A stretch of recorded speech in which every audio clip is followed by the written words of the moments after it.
Hello guys, अगर आप SIP करना चाहते हैं और एसआईपी के लिए आप वीडियो ढूंढ रहे हैं और आप इस वीडियो पे क्लिक किए हैं तो ये वीडियो आपके लिए बहुत ही परफेक्ट होने वाला है, क्योंकि मैं एसआईपी के बारे में बारीकी से स्टेप बाय स्टेप एक एक चीज़ को आपको डिस्कस करेंगे और उसी के साथ साथ आपको डेमो करके भी दिखाएंगे कि एसआईपी शुरू कैसे किया जाता है। और उसके पहले एसआईपी हम किस कंपनी में करें और एसआईपी शुरू करने से पहले क्या क्या चीज़ को हमें ध्यान देनी चाहिए, किसी भी स्टॉक का क्या क्या चीज़ हमें चेक करनी चाहिए, ये सारे चीज़ आपको बारीकी से बताएंगे।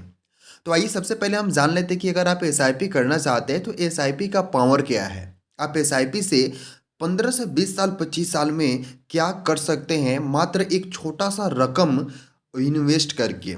तो सबसे पहले हम गूगल पे आ जाएंगे और यहाँ पे सर्च करेंगे एसआईपी कैलकुलेटर। यहाँ पे आ गया एसआईपी कैलकुलेटर, सर्च करेंगे, फर्स्ट वेबसाइट पे क्लिक करेंगे और उसके बाद कुछ इस प्रकार से इंटरफेस आएगा और यहाँ पे जो 5,000 अमाउंट है 5,000 को हटाते हैं और मात्र जो है यहाँ पे है हम 2,000 अमाउंट टाइप करते हैं।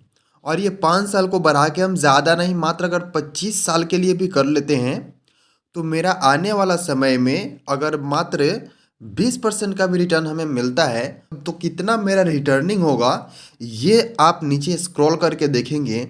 25 साल में वो टोटल जो मेरा इन्वेस्टमेंट होगा 6 लाख रुपए का। 6 लाख रुपए हम मात्र 25 साल में इन्वेस्ट किए और वो 6 लाख रुपया 25 साल बाद कितना बन गया, तो 1,81,56,56,000 रुपए। सोचिए। और रिटर्निंग हमें कितना मिल रहा है, मात्र 20% का। आप बोलिएगा कि रिटर्निंग इतना कैसे मिल सकता है, तो मिल सकता है भाई। ऐसा बहुत सारा स्टॉक है जो हम आपको लाइव दिखाएंगे भी और उसमें हम अपने एसआईपी चालू करके डेमो करके भी आपको दिखाएंगे जो 20% से ज़्यादा रिटर्न देती है। 25%, 26%, 27%, 29% ऐसे रिटर्निंग देती है। तो आप यहाँ पे 20% भी लेके चलते हैं तो इन्वेस्टमेंट आपका 6 लाख का होता है, बट आपका रिटर्निंग जो है 1,81,56,000 का होता है। टोटल अगर बात करेंगे तो 1,87,00,000 रुपए का टोटल आपका अमाउंट रिटर्निंग होगा। अब ये आइए जानते हैं कि आखिर ये कैसे होगा और कैसे हम इतना रुपया कमा सकते हैं। तो सबसे पहले हम कोई भी ग्रो एप्लीकेशन, एंजल वन, कोई भी एप्लीकेशन खोल लेंगे। इसमें एक हमें डीमेट अकाउंट चाहिए होता है। तो डीमेट अकाउंट आप ग्रो में खोल सकते हैं, एंजल वन में खोल सकते हैं, जिसमें आपको सुविधा लगेगा आप उसमें खोल सकते हैं। हम कुछ एप्लीकेशन का लिंक जो है डिस्क्रिप्शन में दे देंगे, आप वहाँ से जाके ओपन कर लीजिएगा। तो आइए आगे बात करते हैं कि एसआईपी शुरू करने के लिए हमें सबसे पहले यहाँ पे जो आप देख रहे हैं, यहाँ पे नीचे स्टॉक देख रहे हैं, यहाँ पे म्यूचुअल फंड देख रहे हैं, यहाँ पे यूपीआई। तो हमें यहाँ पे कुछ नहीं करना है, हमें सबसे पहले म्यूचुअल फंड पे क्लिक कर लेना है।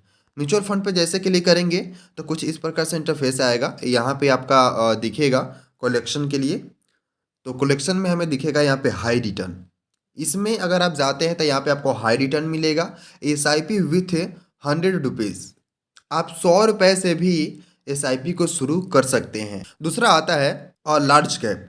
यहाँ पे है लार्ज कैप, मिड कैप और स्मॉल कैप। इस तीनों में क्या होता है दोस्तों, देखिए स्मॉल कैप का मतलब होता है कि ये छोटा कंपनी होता है, जैसे कि आप देख भी सकते हैं ये छोटा कंपनी होता है। इसमें प्रॉफिट और रिटर्निंग ज़्यादा होता है बट इसमें रिस्क भी ज़्यादा होता है। स्मॉल कैप में कंपनी जो होता है वो छोटा होता है, रिटर्न ज़्यादा देता है, लेकिन अगर वो कंपनी लॉस में चला गया तो कंपनी वो कब बंद हो जाएगा और कब आपका पूरा पैसा डूब जाएगा इसके बारे में कोई नहीं जानता।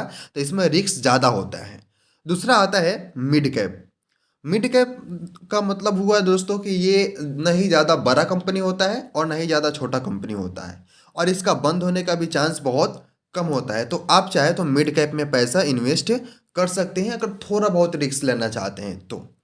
लार्ज कैप का मतलब होता है बड़ा बड़ा कंपनी, जैसे कि रिलायंस हो गया, टाटा हो गया, महिंद्रा का मतलब कंपनी हो गया, मोतीलाल ओसवाल जो यहाँ पे आप देख रहे हैं तो ये मिड कैप में आ गया। तो ये सब जो भी है थोड़ा बड़ा बड़ा कंपनी है, तो ये सब में पैसा डूबने का बिल्कुल भी चांस नहीं होता है।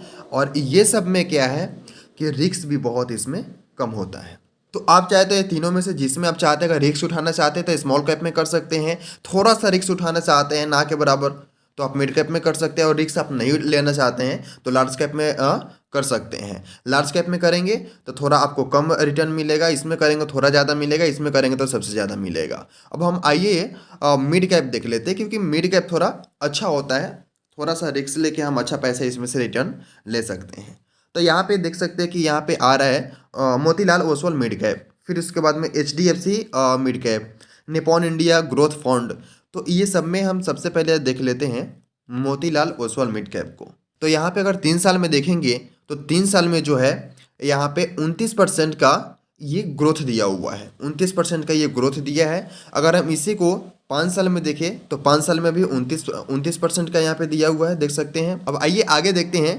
आगे यहाँ पे रिटर्न कैलकुलेटर है, रिटर्न कैलकुलेटर आप यहाँ पे भी जा करके देख सकते हैं। फिर उसके बाद में यहाँ पे टोटल इन्वेस्टमेंट यहाँ पे दिखा रहा है वही रिटर्न कैलकुलेटर में। उसके बाद हम बात करते हैं रिटर्न्स एंड रैंकिंग। दोस्तों ये सब जो चीज़ आपको बताने वाले हैं ये बहुत इंपॉर्टेंट होने वाला है।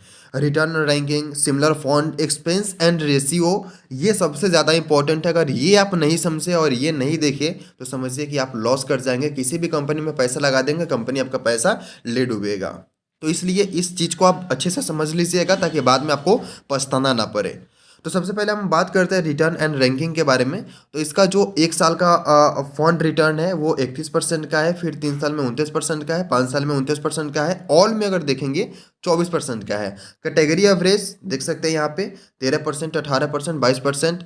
रैंक इन कैटेगरी 1, 1, 2, 5 साल में 2 नंबर पे था और 3 साल में 1 नंबर पे आ गया, 1 साल में फिर 1 नंबर पे आ गया। तो जो हमें चाहिए वो चीज़ें यहाँ पे बिल्कुल सही है, इसमें नो डाउट। इसके लिए हम एकदम क्लियर हो गए। उसके बाद बात करते हैं सिमिलर फंड्स के बारे में। तो मोतीलाल ओसवाल मिड कैप जो है इससे सिमिलर में अगर बात करेंगे तो HDFC है, निपॉन इंडिया है, निवेस्को इंडिया है, कोटक इमरजेंसी को इक्विटी फंड है। तो ये सारा इससे सिमिलर है, मिलता जुलता है, जो लगभग 20% से प्लस में रिटर्निंग देती है। और ये सब कंपनी एक जेन्युइन कंपनी है जिसमें मतलब लॉस होने का चांस बहुत कम होता है। तो आप ये सारे कंपनी में से किसी में भी आप SIP शुरू कर सकते हैं। बट ये सारे कंपनी में से SIP शुरू करने से पहले हमें ये एक्सपेंस रेशियो और एग्जिट लोड का समझना ये बहुत ज़रूरी है। तो आइए हम बात कर लेते हैं कि एक्सपेंस रेशियो क्या होता है, एक्सपेंस रेशियो, एग्जिट लोड और टैक्स क्या होता है। सबसे पहले हम बात करते हैं एक्सपेंस रेशियो के बारे में। तो यहाँ पे आप देख सकते हैं कि एक्सपेंस रेशियो 0.66% है।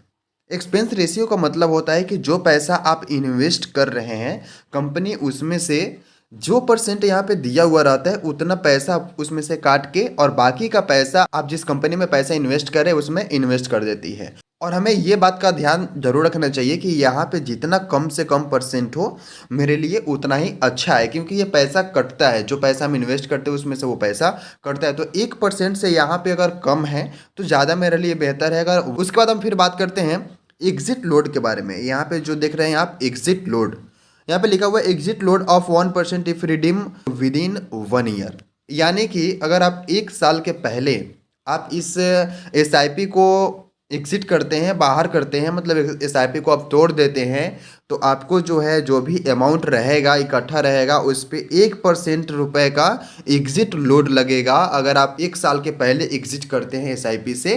तो अगर आप इस कंपनी में आप SIP करते हैं तो आप 1 साल के पहले एग्जिट ना करें, वरना जो भी आपका अमाउंट रहेगा, जो भी पैसा रहेगा, उस पर 1% का चार्ज कंपनी आपसे काट लेगा। फिर उसके बाद में आता है stamp duty in on investment, तो ये सही है। फिर उसके बाद हम नीचे आएंगे और यहाँ पे देखेंगे टैक्स के बारे में। तो यहाँ पे टैक्स के बारे में बताया हुआ है, return are taxed 20% if you redeem before 1 year. After 1 year you are required to pay LTCC tax of 12.5% on return of RSA 1.25 lakh plus in a financial year.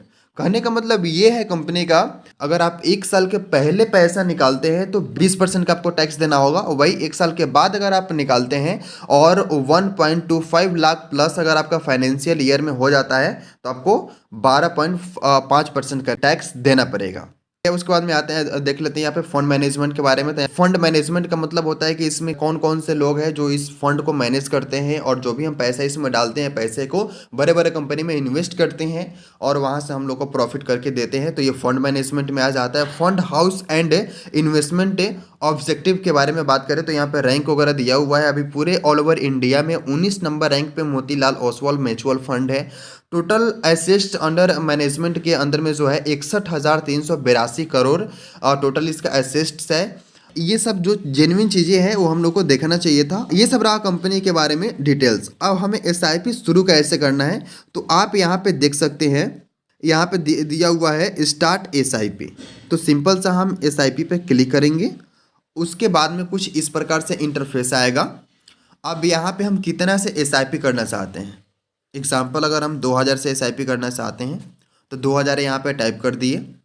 अब उसके बाद में यहाँ पे गूगल पे एचडीएफसी बैंक मेरा जो है वो लिखा हुआ है। यहाँ पे फिर स्टार्ट एसआईपी आप देख सकते हैं, यहाँ पे स्टार्ट एसआईपी दिया हुआ है।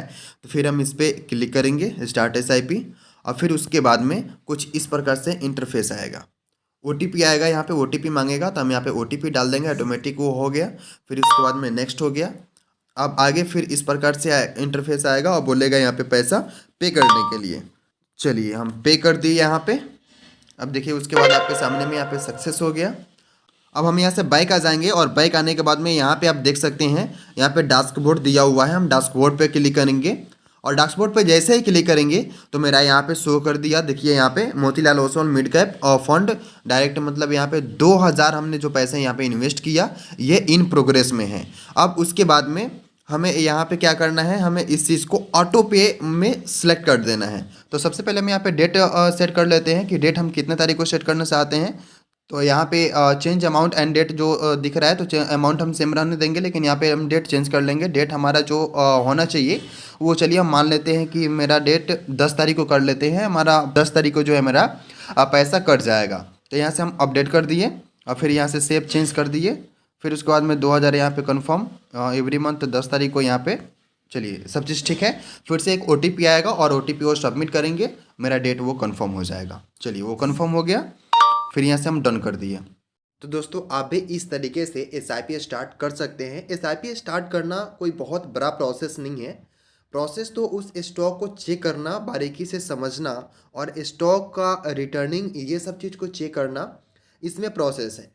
क्योंकि अगर इसको हम चेक नहीं करेंगे और बिना सोचे समझे किसी भी स्टॉक में हम पैसा लगा देंगे तो होगा क्या कि आने वाला समय में हम प्रॉफिट के मकसद से लगाए लेकिन वो प्रॉफिट ना दे के लॉस दे देगा। तो इसलिए कोई भी स्टॉक में पैसा इन्वेस्ट करने से पहले हमें उसके बारे में सारी चीज़ें जांच लेनी चाहिए, जो हमने अभी आपको वीडियो में बताया। अब इसमें एक चीज़ और हमें करनी है, वो क्या करनी है कि हमें ऑटो पे मोड सेलेक्ट कर लेना है, ताकि जो भी हम डेट सेलेक्ट किए हैं कि हमें इस तारीख को मेरे अकाउंट से पैसा कट जाए, तो उसमें हम ध्यान दे या ना दे, मेरे अकाउंट से पैसे ऑटोमेटिक कट जाए। तो उसके लिए हमें क्या करना होगा, उसके लिए आप यहाँ पे एसआईपी ऑप्शन देख रहे हैं, यहाँ पे जाएंगे, एसआईपी पे क्लिक करेंगे और उसके बाद आप यहाँ पे देख सकते हैं यहाँ पे दिया हुआ है सेटअप ऑटो पे ऑप्शन। तो जैसे हम इस पर क्लिक करेंगे तो कुछ इस प्रकार से इंटरफेस आएगा। तो यहाँ पे आप नेट बैंकिंग से कर सकते हैं या फिर आप अपना डेबिट कार्ड के माध्यम से कर सकते हैं। तो इस पे हमने पूरा फुल वीडियो बनाया है, जिसका लिंक हमने डिस्क्रिप्शन में दिया हुआ है, आप वहां से जाके देख सकते हैं, या फिर वीडियो के एंड में हम वीडियो ऐड कर देंगे, आप वहां से भी जा करके देख सकते हैं। तो चलिए आज के लिए इतना ही। अगर आपको वीडियो अच्छा लगा हो तो वीडियो को लाइक करके चैनल को सब्सक्राइब जरूर कर दीजिएगा। फिर मिलते हैं नेक्स्ट वीडियो में।